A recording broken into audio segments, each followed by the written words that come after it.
Hello hi guys అమ్మ.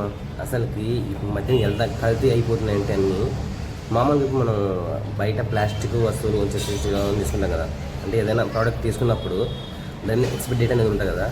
ఆ expiry date కూడా అబద్ధమంట. మనం ఇంకేం చెప్పాలి మళ్ళీ ఎలా ఉంది అసలు ఎక్స్పైరీ డేట్ని ఇలా కూడా అంటే చేయొచ్చు అని చెప్పేసి వీడియోస్ చూస్తున్నకు అర్థమవుతుంది అనమాట. ఇంత మీకు తెలియదు అంటే వాళ్ళు ఎక్స్పైరీ డేట్ ఒప్ప చేస్తారు అనుకున్నాం, కానీ ఆ ఎక్స్పైరీ డేట్ కూడా అబద్ధం అంటే ఇంకెలా.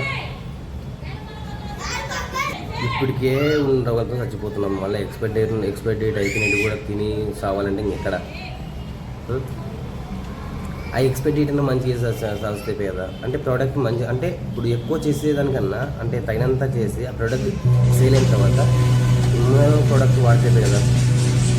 అలా వాడకుండా ఉన్న ప్రోడక్ట్ని అంటే చేసిందే ఒకేసారి ఎక్కువ చేసి సేల్ కానప్పుడు ఆ ప్రోడక్ట్ని మళ్ళీ ఎక్స్పైరీ డేట్ చేంజ్ అనేది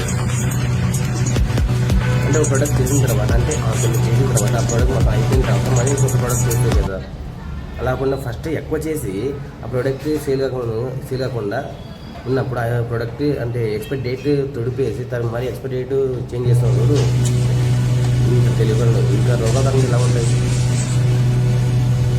ఇప్పుడు ఆలోచించండి, అసలు